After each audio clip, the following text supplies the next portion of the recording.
দাদা আর বৌদিরা কেমন আছো তোমরা? তোমরা বালার দায়িত্ব বিধান ভাইয়ের। সকালে ঘুম থেকে উঠতে ব্রাশ করতে করতে বললাম নদী স্নান করার লাগি। নদী স্নান করে তারপরে ঘরে গিয়ে ভাত খায় বাইরে গেলাম দোকানের উদ্দেশ্যে। তারপরে এখানে এসে অনেক সময় বইলাম সিরিয়ালের গাড়ি। মুবারক ভাই সামনের থেকে ডাক দিয়ে কইতে চল চল জায়গা এখানে সিরিয়ালের গাড়ি লাগে আর কত সময় বইয়া থাকবে। তারপরে আবার সিরিয়ালের গাড়ি বদলে উঠলাম, তার গাড়ি কিতা করবা আর কোনো উপায় নাই। তার গাড়ি তুই পরে গেলাম, তাই না আবার সামনের থেকে আরেকজন প্যাসেঞ্জার লইলো। গাড়ি ছাড়ার পরে আকাশের ভিউটা দেখতেছি আর ভাবতেছি আপনারাও একটু দেখাই। তারপরে একজনকে দেখতেছি এখানেও কত বিষ দিব না সার দিব।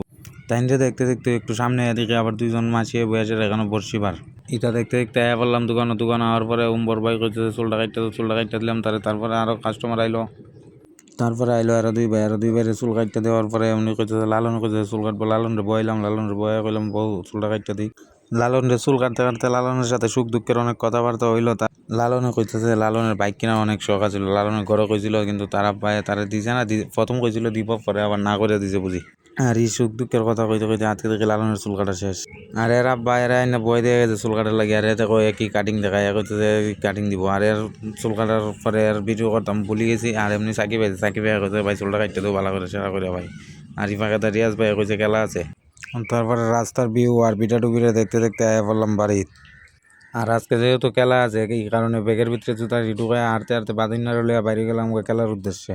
আর আমি কিন্তু একলাই না, আমার সাথে আসছিল সাকিব, রিয়াজ ভাই, রিয়াদ, তারপরে বাদন, সবাই মিলে রাস্তার ভিউ দেখতে দেখতে বললাম মাঠও হওয়ার পরে রিয়াজ ভাই আর সাকিব যে কিতাব আমরা দেখাইতে না নি। আমি দাঁড়াওতে তোমরা দেখাইতেছি। আর মাঠটা অনেক সুন্দর হই। এখানে হয়ে গেছে খেলা শুরু। আর যেটা দিয়েছিলাম ভিডিও করতে ভালো করে ভিডিও করতে পারতেছেন। আর ওই যে এখন ডিফেন্ডার বলটা ক্লিয়ার করছে তাই নিজেই আমরা 2 গোল খাওয়াই দিছেন। খেলা 3-1 আনলাম। আর এখানে রিয়াজ ভাই দেখো না কি ভাব ধরছে, যাতে যেমন বোঝা তার সব কিছু শেষ হয়ে গেছে, নিশ্চয় হয়ে গেছে। তারপরেও তারা খেলা আসছে, তারপরেও তারা ঠান্ডা খাবার। তারপরে বাড়িতে দেখি আজকে রবিবার মন্দিরও গান বাজনা করতেছে। ছোটো ভাই তো হারমোনি নিয়ে গান গাইতেছে। আর সাথে বিকাশ দাও করতাল বাজাইতেছে, বিমল দাও গান গাইতেছে, তারপরে প্রশান্ত দাও আছে। তারা সবাই মিলে এখানে গান গাইতেছে। আজকে তো রবিবারের কারণে প্রত্যেক রবিবারে আমাদের মন্দিরে গান বাজনা হয়, ভগবানের প্রতি নিজের সমর্পণ করা হয়। কয়েকদিন পরে আমরা এলাকার কীর্তনের কারণে রবিবারের অনুষ্ঠান খুব তাড়াতাড়ি শেষ করে যায়। তারপরে এখানে পূজার মিটিং চলছে। আর আজকের পর্যন্ত এটুকুই শেষ। সবাই ভালো থাকবেন, সুস্থ থাকবেন।